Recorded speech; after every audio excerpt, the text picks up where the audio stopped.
이 시편 61편은 하나님이여 라고 하나님을 부르는 것으로 지금 시작하고 있습니다. 지금까지 시편을 보아오면서 좀 느끼셨겠지만 이렇게 하나님이여로 시작하는 시는 비탄시, 탄원시에 해당하는 경우가 많죠. 도저히 내 힘으로 어쩔 수 없기에 창조주의자 유일한 구원자이신 하나님만을 찾을 수밖에 없는 것입니다. 이 대부분의 신학자들은 이 시편 61편을 다윗이 아들 그 압살롬의 반역으로 인하여 왕권을 잃고 예루살렘을 황망히 떠나서 그 요단 동쪽 마하나임으로 피신한 상황에서 한탄하며 지은 것으로 보고 있어요. 다윗은 참으로 하나님께 많이 부르짖었던 사람입니다. 그만큼 그는 인생의 질곡이 많았던 것이에요. 한 고비가 끝나고 이제 좀 살만하다 싶으면 또 다른 고난이 몰려오고, 또 한 고비가 끝나면 또 이제 좀 편안하다 싶으면 또 고난이 밀려오고, 그런 일을 계속하여 겪은 사람이죠. 특히 그는 이제 수많은 대적들로 인하여 정말 인생의 위기를 여러 번 경험하였죠. 사울뿐만이 아닙니다. 블레셋에게도 그랬고요. 계속 전쟁과 전쟁을 치러왔던 용사입니다. 근데 이제 하다 못해서 아들인 압살롬까지 반역하여 다윗의 목숨을 빼앗으려고 하는 것이에요. 한번 상상해 보세요. 얼마나 힘들겠습니까? 정말 끔찍할 거예요. 얼마나 죽고 싶겠습니까? 정말 사는 것이 죽는 것보다 더 괴로운 상황일 것이에요. 그럴 때 지금 다윗이 울부짖는 것입니다. 하나님이여 라고 말이죠. 우리가 예배 중에 또 기도 중에 누군가 하나님의 이름을 부르며 울부짖는다면 설사 그 큰 소리로 인해서 자신의 기도나 예배가 방해된다고 여길지라도 그냥 울부짖도록 하여야 합니다. 예배는, 기도는 오직 하나님을 향한 것이에요. 울부짖는 사람에게 어떤 예의를 요구하는 것은 아직 그 사람과 어떤 공감대, 하나된 교회가 아니라는 것이에요. 이사야서 58장 9절에는 이런 말씀이 있죠. 내가 부를 때는 나 여호와가 응답하겠고 내가 부르짖을 때에는 내가 여기 있다 하리이다. 하나님이 들으시는 부르짖음입니다. 하나님이 그 부르짖음 속에 있겠다라고 하셨던 그 부르짖음이에요. 그 부르짖음을 우리는 막을 수도 없고 막아서도 안 되는 것이에요. 이렇게 하나님을 부르며 울부짖는 까닭은 뭐라고요? 2절 보시면 내 마음이 약해질 때라고 합니다. 내 마음이 약해졌기 때문에 울부짖는 것이에요. 그래서 마음이 약해졌다라는 것은 마음이 무너졌다라는 것입니다. 성도 여러분, 신앙 결국은 마음을 관리하는 것이에요. 신앙이란 이 마음이 무너지면 신앙의 끝자락으로 내려간 것입니다. 우리는 누구나 힘든 상황, 힘든 고난의 시기를 지나야 할 때가 있죠. 그 예외 없는 것 같아요. 모든 인생은 늘 고난을 겪으며 살아가게 되어 있습니다. 그런데 그런 고통은 객관화하기 어려워요. 무슨 말이냐면 예를 들어서 누군가 똑같은 경제 형편에서 똑같은 금액으로 사업에 실패하였다고 합시다. 객관적으로는 같은 고난처럼 보여도 고난의 양은 결코 객관화될 수 없다는 것이에요. 사람에 따라 느끼는 고난의 정도가 다 다르다는 것입니다. 누구는 그 사업 실패가 견딜 수 없는 고통이 되지만 누구에게는 그까짓 것 하며 확 떨쳐버릴 정도가 되기도 한다는 것이에요.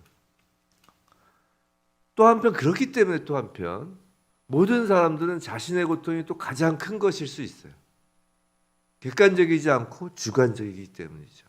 즉 자기 손톱 밑에 박힌 가시가 남의 그 큰 아픔보다 더 아프게 다가온다는 것이죠. 근데 그 말은 또 우리 한 번 더 생각을 해보면 그 고통의 원인이, 그 고통을 주게 된 그 원인이 내 마음속에 주인으로 자리 잡고 있었다는 말과 같습니다. 자, 다윗의 경우를 보면 다윗은 왕이었어요. 근데 다윗이 지금 왜 고통스러운 걸까요? 그거는 왕위에서 지금 쫓겨났기 때문이잖아요. 즉 그 왕으로서의 지위, 권력, 재력은 매우 매력적인 것이었을 것입니다. 근데 그것이 사라졌을 때 그 사라짐으로 마음이 무너지는 것이에요. 또한 다윗은 자녀들의 아버지잖아요. 그래서 아버지로서의 부권이 있었다고요. 근데 아들 압살롬의 반역으로 아버지의 그 부권, 아버지로서의 자격이 상실되었다고요. 정말 눈에 넣어도 아프지 않을 것 같은 아들이 진짜로 자신의 눈을 찌르고 심장을 도려낸 것입니다. 마음이 무너지는 것이죠. 결국 다윗의 마음을 무너뜨린 것은 잘 생각해 보시면 이 마음 자체가 그냥 무너진 것이 아니라 이 마음이 향하고 있던 그 왕권, 부권이라는 그 눈에 보이는 것들의 상실로 인한 것이잖아요. 우리도 그렇지 않나요? 사업에 실패해서, 자녀를 잃어서, 건강을 잃어서, 가정이 깨져서 그런 것들에 우리의 마음이 가 있었고 그것들이 어느 순간 마음의 주인이었기에 그런 고난이라 일컬어지는 그 외부적인 상실로 인한 그 고난으로 마음이 무너지는 거잖아요. 우리가 세상에서 무언가 잃을 때 마음이 무너지는 거잖아요. 그렇게 마음의 주인이 하나님 이외의 것에 가 있는 그 자리가 바로 2절에서 말하는 땅끝에서부터의 땅끝인 거예요. 땅끝이란 땅의 중심에서 가장 멀리 떨어진 곳입니다. 땅의 중심이 어딘가요? 바로 성전이 있는 곳, 하나님의 임재가 있는 곳이 중심이에요. 이 중심인 하나님으로부터 가장 멀리 떨어진 곳이 땅끝입니다. 사실 우리의 마음이 무너진 것은 세상에서 귀하게 여겨지는 것들에게 마음이 빼앗겨 있었기 때문이죠. 그렇게 마음이 하나님으로부터 가장 멀리 떨어진 곳이 땅끝이에요. 지금 다윗의 기도의 위대함은 다윗이 하나님을 부르짖으며 자신에게 그 왕권을, 그 부권을 돌려달라고 기도하고 있지 않다라는 것이에요.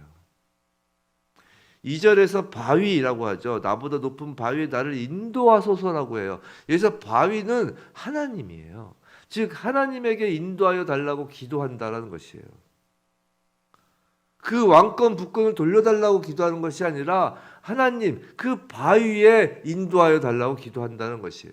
우리는 우리 스스로의 힘으로 하나님께 나아갈 수 없기 때문이에요. 우리는 하나님께 우리가 스스로 나가는 것이 아니에요. 하나님이 오시는 거죠. 하나님께서 우리를 찾아오시고 인도하셔야 하나님 앞에 나갈 수가 있다는 것이에요. 나 스스로는 나보다 높은 바위, 반석 되시는 주님에게로 이렇게 들려질 수 없다라는 것이에요. 그렇기에 다윗은 하나님을 찾는 것입니다. 다윗의 기도는 그 반석에 올려지는 것이에요. 그렇기 때문에 다윗은 하나님이 누구신지에 대한 고백으로 자신의 마음을 이제 옮겨 놓습니다. 땅끝에 있던 자신의 마음을 이제 하나님으로 옮겨 놓는 것이에요. 3절에서 주는 나의 피난처시여 원수를 피하는 견고한 망대이심이니이다 라고 해요. 하나님이 누구신지를 고백하는 것이에요. 주는 변함없는 반석으로서 우리의 피난처시고 우리의 견고한 망대라는 것입니다. 다윗이 원하는 것은 4절 그 하나님의 장막에 머물며 주의 날개 아래에 피하는 것뿐이에요. 왕권의 회복이나 부권의 회복, 즉 문제 해결을 지금 구하는 것이 아니라 그것보다 더 본질적인 하나님을 구하는 것, 그것이 기도의 핵심이며 하나님께서 그 부르짖음을 들으시는 것입니다. 물론 우리는 삶의 여러 문제를 기도 제목으로 해서 하나님을 찾고 하나님께 부르짖습니다. 그것이 잘못됐다는 것이 아닙니다. 근데 우리의 기도의 끝이 거기서 끝나면 안 된다는 것이에요. 그렇게 기도를 계속 하다 보면 성령이 오셔서 마땅히 구할 바를 알게 하신다는 것입니다. 우리가 그 문제 해결을 구하고 있는 그 기도자리 가운데 성령께서 마땅히 구할 바를 알게 하신다는 것이에요. 기도는 문제 해결을 받는 것이 목적이 아니라 하나님과의 관계가 온전히 회복되는 것이 목적이라는 것을 알려주시는 것이에요. 기도 가운데 하나님을 만나는 것이 기도의 능력인 것이에요. 마음의 중심을 다시 하나님으로 돌려놓는 것. 우리가 주의 장막에 머물고 주의 날개 아래로 피하여 진정 우리의 마음의 주인이 하나님이심을 찬양하는 것이 기도의 끝자락인 것이에요. 기도의 끝인 거예요. 5절 주 하나님이여 주께서 나의 소원을 들으시고 주의 이름을 경외하는 자가 얻을 기업을 내게 주셨나이다. 주의 이름을 경외하는 자, 즉 그 마음의 중심에 하나님을 모시고 있는 자가 얻을 기업을 주셨어요. 즉 하나님이 우리 마음의 중심에 계시는 것 그 자체가 우리의 기업이라는 것이에요. 하나님 나라, 하나님 그 자체가 우리에게 주시는 복 중에 복이기 때문입니다. 올해 기억나실지 모르지만 새해 첫 설교가 우리 산지교회 첫 말씀이 복이 있는 자였어요. 복이 있을지어다. 그 설교 제목이 복 받으세요였습니다. 그 복이 무언가요? 그 복은 바로 하나님 그 자체가 복인 것이에요. 하나님은 우리에게 영원한 하나님 나라를 기업으로 주시길 원합니다. 단순히 이 땅의 왕이 아니라 하나님 나라 새하늘과 새 땅에서 왕 노릇하길 원하시는 것이에요. 4절을 보시면 다윗이 영원히 주의 장막에 머물기를 구합니다. 또 7절 8절에서 영원히를 반복하고 있죠. 하나님은 우리에게 영원한 것을 주시기 위해 때로는 유한한 이 땅의 것을 우리로부터 사라지게 허락하시기도 하는 것이에요. 그 돌아온 탕자 비유에서 보시면 알잖아요. 그 둘째 아들이 왜 돌아왔어요? 만약에 아버지한테 가져간 재물 다 탕진하지 않고 그걸 계속 불려서 오히려 더 호의호식하고 오히려 다른 멀리 가가지고 멀리 간 곳이 땅 끝이죠. 그 땅 끝에서 오히려 호의호식하면서 마음이 무너지지 않는다면 어떻겠어요? 그게 더 저주예요, 저주. 둘째 아들 돌아온 탕자에게는 그 재물이 다 없어지고 그리고 그 돼지의 쥐염 열매를 먹는 그 상황이 축복받은 상황이었던 것이에요. 땅 끝에서 영원으로 옮겨질 수 있는 기회가 되는 것입니다. 하나님은 그렇기 때문에 유한한 이 땅의 것을 잠시 우리로부터 사라지게 허락하시기도 하는 것이에요. 우리의 마음의 중심이 유한한 이 땅의 것에 빼앗기지 않도록 하기 위해서이죠. 그리고 그것으로 인해 정말 무너진 마음, 땅 끝에서 다시 부르짖기를 원하십니다. 그렇게 하나님은 땅 끝에서 주님의 날개로 우리를 안아주시고 영원까지 우리를 인도하시는 것이에요. 성도 여러분, 부디 날마다 하나님을 부르짖음으로 정말 땅 끝에서 영원으로 우리의 마음이 옮겨지는, 정말 우리의 마음이 저 땅 끝에서 다시 하나님 중심 그 예루살렘 그 성전으로 옮겨지길 주님의 이름으로 축원합니다.